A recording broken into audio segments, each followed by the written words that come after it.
আপনারা নির্দিষ্ট channel maintain করে আপনাদের দাবি দেওয়া পেশ করবেন। আমাদের বৃহৎ রপ্তানি পণ্য গার্মেন্টস শিল্পে গত কিছুদিন ব্যাপক অস্থিরতা বিরাজ করছে। ফ্যাসিস্ট সরকারের সুবিধাভোগী বেশ কিছু গার্মেন্টস মালিক পালিয়ে যাওয়ায় শ্রমিকদের বেতন ভাতা নিয়ে অনিশ্চয়তা তৈরি হয়েছে ছিল। শ্রমিকরা তাদের দীর্ঘদিনের বঞ্চনার প্রতিবাদ জানাতে এবং অনিশ্চয়তা থেকে মুক্তি পেতে রাস্তায় নেমে আসে। আমরা তাদের কথা শুনেছি, তাদের আলোচনার টেবিলে নিয়ে আসতে পেরেছি। আমরা অত্যন্ত আনন্দিত যে মালিক শ্রমিকের মধ্যে 18 দফার একটা ব্যাপক ভিত্তিক চুক্তি স্বাক্ষরিত হয়েছে। বড় ধরনের কোনো সহিংসতা ছাড়াই আমরা শ্রমিক অসন্তোষ নিরসন করতে পেরেছি। তারা আবার উৎপাদনে ফিরেছে। এতে প্রাণ ফিরে পেয়েছে বাংলাদেশের রপ্তানিমুখী এই শিল্প। নানা প্রতিকূলতা সত্ত্বেও অক্টোবর মাসে আমাদের রপ্তানিতে প্রবৃদ্ধি হয়েছে প্রায় 21%। আমরা যখন কাজ শুরু করেছি দেশের অর্থনীতি ছিল বিপর্যস্ত, বৈদেশিক মুদ্রার রিজার্ভ ছিল তলানিতে। আসার কথা, এই রিজার্ভ পরিস্থিতি এখন উন্নতির পথে। গত 3 মাসে রিজার্ভে কোনো রকম হাত না দিয়েই আমরা প্রায় $2 বিলিয়ন বৈদেশিক ঋণ শোধ করতে পেরেছি। জ্বালানি তেল আমদানিতে পুঞ্জীভূত বকেয়ার পরিমাণ $478 মিলিয়ন হতে কমিয়ে $160 মিলিয়ন আনতে পেরেছি। অর্থনীতি পুনরুদ্ধারে আমরা সর্বাত্মক চেষ্টা চালিয়ে যাচ্ছি। বিশ্বব্যাংক, IMF সহ বিভিন্ন দাতা সংস্থা ইতিমধ্যে ঋণ ও অনুদান হিসেবে $8 বিলিয়ন দেওয়ার প্রতিশ্রুতি দিয়েছে, যা আমাদের ভঙ্গুর অর্থনীতিকে সচল করতে সক্ষম হবে। পতিত সরকার আমাদের জন্য যে ভঙ্গুর অর্থনৈতিক পরিস্থিতি রেখে গিয়েছে, তাতে রাজস্ব আদায়ে গতি আনতে হিমশিম খেতে হচ্ছে জাতীয় রাজস্ব বোর্ডকে। আগের অর্থ বছরের সংশোধিত বাজেটে বিপুল রাজস্ব ঘাটতি ছিল, যে কারণে এবার শুরু থেকেই রাজস্ব আদায়ের লক্ষ্যমাত্রা অনেক বেড়ে যায়।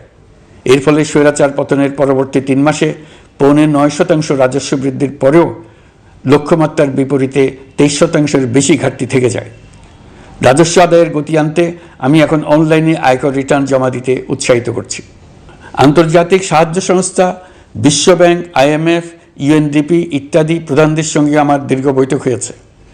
তারাও বাংলাদেশকে নতুনভাবে এবং সর্বাত্মকভাবে সাহায্যের জন্য তাদের আগ্রহ ব্যক্ত করেছেন। চীনের পররাষ্ট্রমন্ত্রীর সঙ্গে একান্ত বৈঠকে চীনের পক্ষ থেকে যাবতীয় সাহায্যের আশ্বাস দিয়েছেন।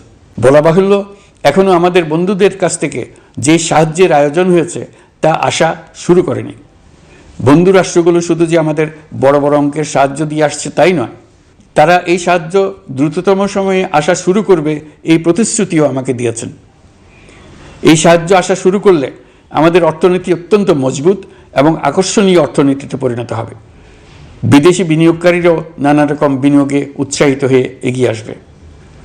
বিনিয়োগকারীদের সঙ্গে এখন থেকে আমরা আলোচনা শুরু করে দিয়েছি।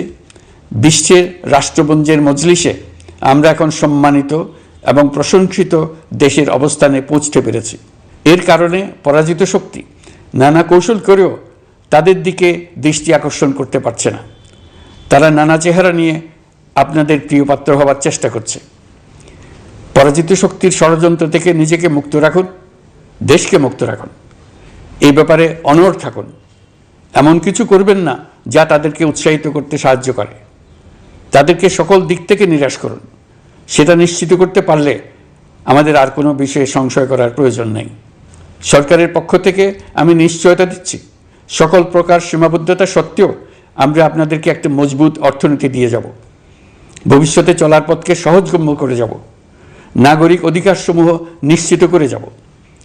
বিপক্ষ শক্তি যত শক্তিশালী হোক, নাশকতা সব কিছু নস্যাৎ করার জন্য প্রস্তুত থাকুন। এবার যে মুক্তি আমরা অর্জন করেছি তা আমাদের কাছ থেকে কেউ যেন ছিনিয়ে নিতে না পারে, তার জন্য সর্বমুহূর্তে প্রস্তুত থাকুন।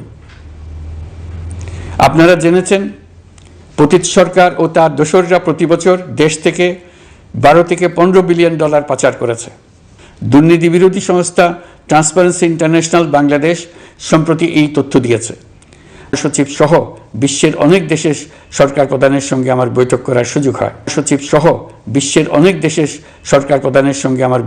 সুযোগ হয়। তারা স্বতঃস্ফূর্তভাবে আমাদের প্রতি সর্বাত্মক সহযোগিতা প্রদানের অঙ্গীকার ব্যক্ত করেছেন।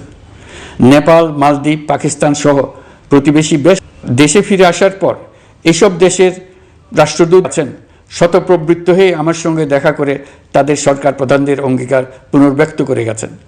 তারা সম্পূর্ণ নতুনভাবে আমাদের জন্য সহায়তার নতুন ছক তৈরি করার কাজ শুরু করেছেন। ইউনিয়নের 27 জন রাষ্ট্রদূত একত্র হয়ে সরকারের সঙ্গে আলোচনায় বসেনি। দিল্লি থেকে এই বিশাল সংখ্যক রাষ্ট্রদূত একসঙ্গে বৈঠক করার জন্য কোনোদিন আসেনি। এবার এই কাজটি করার পেছনে আছে ইউরোপিয়ান ইউনিয়নের সমর্থন প্রকাশ করা এবং অর্থনৈতিক ক্ষেত্রে উচ্চ পর্যায়ের সহযোগিতা গড়ে তোলা। ইতিমধ্যে আমার সঙ্গে দেখা করেছেন সৌদি আরব, সংযুক্ত আরব আমিরাত, ব্রাজিল, তুরস্ক, রাশিয়া, ফিনল্যান্ড, সিঙ্গাপুর, লিবিয়া সহ অনেক দেশের রাষ্ট্রদূত। দ্বিপাক্ষিক নানা সহযোগিতা সহ বাণিজ্য বিনিয়োগ বৃদ্ধির আশ্বাস তারা দিয়েছেন। আমরা প্রবাসী বাংলাদেশিদেরও বেসরকারি খাতে বিনিয়োগ করার জন্য আহ্বান জানাচ্ছি। বাংলাদেশের অর্থনৈতিক উন্নয়নে তরুণদের কর্মসংস্থানের মূলে রয়েছে বেসরকারি খাত। আমাদের বিনিয়োগ বোর্ডের নির্বাহী চেয়ারম্যান 2 শতাধিক বেসরকারি প্রতিষ্ঠানের প্রধান নির্বাহী, উদ্যোক্তা ও বিনিয়োগকারীর সঙ্গে পৃথক পৃথকভাবে বৈঠক করেছেন।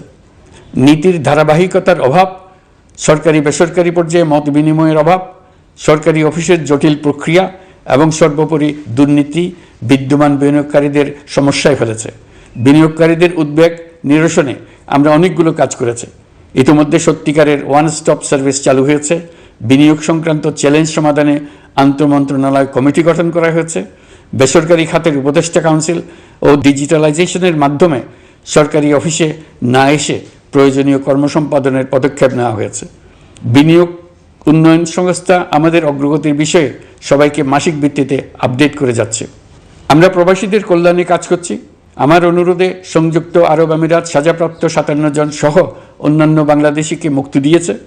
এইসব বাংলাদেশি যাবজ্জীবন কারাবাসের ঝুঁকি নিয়ে ফেসিবাদের বিপক্ষে প্রতিবাদ করেছিল। বাংলাদেশিরা এরকম প্রতিবাদ আরও অনেক দেশেই করেছেন। আমরা তাদের প্রতি কৃতজ্ঞ। কয়েকদিন আগে বাকুতে সংযুক্ত আরব আমিরাতের প্রেসিডেন্ট জনাব শেখ মোহাম্মদ বিন জায়েদ আল নাহিয়ানের সঙ্গে আমার কথা হয়েছে। তাকে বাংলাদেশের পক্ষ থেকে ধন্যবাদ জানিয়েছি। তিনি বলেছেন বাংলাদেশের জন্য যে কোনো সাহায্য লাগলে আমি যেন তাকে জানাই। প্রবাসীদের কল্যাণে আমাদের সরকার সম্ভব সব ধরনের উদ্যোগ গ্রহণ করে যাচ্ছে। তুরস্কের রাষ্ট্রপতি রিসেপ তাইয়েপ এরদোগানের সাথে আগে আমার টেলিফোনে আলাপ হয়েছে। এবার COP29 সম্মেলনে গিয়ে তিনিও তার স্ত্রীর সঙ্গে অত্যন্ত অন্তরঙ্গ পরিবেশে আলোচনা হয়েছে। বাংলাদেশের প্রতি তার বিশেষ সমর্থনের কথা তিনি বারবার প্রকাশ করেছেন। তুরস্কের একটি বাণিজ্য প্রতিনিধি দল ইতিমধ্যে বাংলাদেশ সফর করেছে। তুরস্ক এদেশের সঙ্গে অর্থনৈতিক সম্পর্ক উন্নয়নের জন্য টার্কিশ ইনভেস্টমেন্ট অথরিটি বা টিকা একটি অফিস ঢাকায় স্থাপনের জন্য ঘোষণা দিয়েছে। এর মাধ্যমে তুরস্কের বিনিয়োগ ও বাণিজ্য বৃদ্ধির উদ্যোগ নেওয়া হবে। এ উদ্দেশ্যে চলতি মাসে একটি উচ্চ ক্ষমতা সম্পন্ন দল তুরস্ক থেকে বাংলাদেশে আসছেন। আপনারা সবাই অবগত আছেন জলবায়ু পরিবর্তন আমাদের জীবনযাত্রার জন্য কীরকম হুমকি হয়ে আসছে। গত 1 বছরে বাংলাদেশ প্রায় 15টি প্রাকৃতিক দুর্যোগের শিকার হয়েছে। মানুষের সৃষ্ট নানাবিধ দুর্যোগের পাশাপাশি এইসব প্রাকৃতিক দুর্যোগের বিপক্ষেও আমাদের লড়তে হচ্ছে। আজারবাইজানে জলবায়ু সম্মেলনে বিশ্ব নেতৃবৃন্দকে আমি আমার উদ্যোগের কথা জানিয়েছি। সেখানে জাতিসংঘের মহাসচিব, ইউরোপ, এশিয়া, আফ্রিকার অনেক সরকার প্রধানের সঙ্গে আমার দেখা হয়েছে। যতটুকু আলাপ আলোচনা সম্ভব হয়েছে আমি সবার কাছে জলবায়ুর প্রতিকূল প্রভাব মোকাবেলা সহ গণতান্ত্রিক উত্তরণের পথে বাংলাদেশের অগ্রযাত্রায় সহযোগিতা চেয়েছি। তারা সবাই সহযোগিতার অঙ্গীকার করেছেন। আমাদের সরকার স্বচ্ছতা ও জবাবদিহিতায় বিশ্বাসী। তাই আমি সরকারের সকল মন্ত্রণালয়কে নির্দেশ দিয়েছি তাদের নিজ নিজ কাজের বিস্তারিত বিবরণ নিজেদের ওয়েবসাইট ও সামাজিক যোগাযোগ মাধ্যমে প্রকাশ করার জন্য। আমি আমার দপ্তরকেও বলেছি সরকারের সব কাজের বিবরণ যাতে জনগণ জানতে পারে এই জন্য যেন প্রয়োজনীয় পদক্ষেপ নেওয়া হয়। এই সরকারকে ব্যর্থ করার জন্য, অকার্যকর করার জন্য বিশাল অর্থে বিশ্বব্যাপী এবং দেশের প্রতিটি স্থানে প্রতিটি প্রতিষ্ঠানে এক মহাপরিকল্পনা প্রতি মুহূর্তে কার্যকর রয়েছে। তাদের একটি বড় প্রচেষ্টা হচ্ছে আমাদের মধ্যে বিভেদ সৃষ্টি করা। পতিত সরকারের নেতৃবৃন্দ যারা এদেশ থেকে বিপুল পরিমাণ অর্থ পাচার করে নিয়ে গেছে, সেই অর্থে বলিয়ান হয়ে তারা দেশে ফিরে আসার জন্য চেষ্টা করে যাচ্ছে। তাদেরকে কিছুতেই সফল হতে দেবেন না। তারা সফল হওয়া মানে জাতির মৃত্যু, জাতি হিসেবে আমাদের অবসান। সাবধান থাকুন। তাদের সকল হীন প্রচেষ্টাকে আমাদের ঐক্যের মাধ্যমে নস্যাৎ করে দেন, যেভাবে নস্যাৎ করেছিলেন তাদের বন্দুকের গুলিকে। এ ব্যাপারে সবাই একমত থাকুন, ঐক্যবদ্ধ থাকুন। আপনারা সবাই ভালো থাকবেন। দেশের সকল শিশু, কিশোর কিশোরী, তরুণ তরুণী, ছাত্রছাত্রী, বয়স্ক, বৃদ্ধ, পুরুষ, মহিলা সবাইকে আমার সালাম জানাচ্ছি। আসসালামু আলাইকুম। মহান আল্লাহ আমাদের